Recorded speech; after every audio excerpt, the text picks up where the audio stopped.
हमारे शिक्षा मंत्री ने इस नए शिक्षण क्षेत्र के अंदर वीर सावरकर के बारे में कुछ टिप्पणियां पहले भी की थी और फिर पुस्तकों में भी उसके अनुसार उन्होंने परिवर्तन किया कि मैं वीर सावरकर को वीर नहीं मानता हूँ, क्रांतिकारी नहीं मानता हूँ।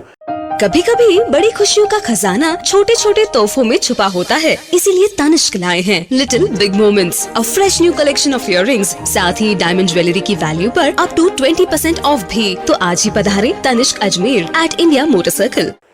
कांग्रेस प्रारंभ से ही, चाहे वह स्वतंत्रता आंदोलन हो, चाहे दूसरे राष्ट्रीय मुद्दे हों, इस पर अल्पसंख्यकों को खुश रखने के हिसाब से तुष्टीकरण के कारण और वोटों की राजनीति के कारण तथ्यों से दूर भागती रही है। अभी हमारे शिक्षा मंत्री ने इस नए शिक्षण क्षेत्र के अंदर वीर सावरकर के बारे में कुछ टिप्पणियां पहले भी की थी और फिर पुस्तकों में भी उसके अनुसार उन्होंने परिवर्तन किया कि मैं वीर सावरकर को वीर नहीं मानता हूँ, क्रांतिकारी नहीं मानता हूँ।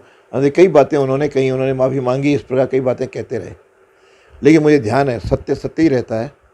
अब उनकी अंतरात्मा जगी और अंतरात्मा के हिसाब से उन्होंने स्वीकार किया कि वीर सावरकर ने स्वतंत्रता आंदोलन में भाग लिया और स्वतंत्रता आंदोलन में भाग के साथ उन्होंने ये भी कहा कि उस समय हिंदू राष्ट्र की जो बात उन्होंने कही थी उस समय अनुकूल वो सही थी। मैं समझता हूँ ये अंतरात्मा की उनकी आवाज़ होगी, लेकिन उन्होंने कभी भी इसे मन से स्वीकार नहीं किया कि वीर सावरकर ऐसे वीर थे जो कांग्रेस के पूरे वंशज, उनकी पूरी पीढ़ी में आज तक पैदा नहीं हुए। जिस प्रकार उनको जब फ्रांस से लाया जा रहा था, समुद्र में वो कूद गए और समुद्र कूद करके उन्होंने उसके तैराक से मीलों तैर करके वो लोग आए। इस प्रकार के काल कोठड़ी में रहे, इस प्रकार की वीरता के साथ अपमान करना शायद उनका स्वभाव रहा है। लेकिन अभी भी जो कुछ कहा है, मैं समझता हूँ कि वह अध कचरा है, उनको ज्ञान उनका अधूरा है।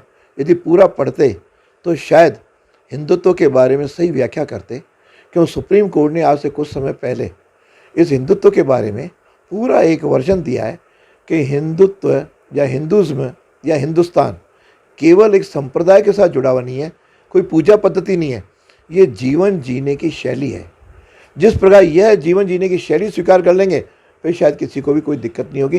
लेकिन कांग्रेस चूँकि मुसलमानों के उनको वोट चाहिए, इसलिए इस विषय पर चुप रहते हैं। जबकि मुझे आज भी मैं दावे के साथ कह सकता हूँ कि हमारे शिक्षा मंत्री जी यदि पूरी तरह किताब पढ़ें, पुस्तकों का अध्ययन करें, तो उनका अंतरात्मा और जगेगी और शायद एक दिन वो स्वीकार करेंगे कि राष्ट्रीय स्वयंसेवक संघ के भी जो उस समय का तत्कालीन नेतृत्व था, उन्होंने भी आज़ादी के आंदोलन में भाग लिया था। जो आज के जगह जगह कोसते हैं कि आंदोलन, आज़ादी के आंदोलन के समय में कहाँ थे, जैसे कुछ सब कुछ कांग्रेस ने नहीं दिलाया।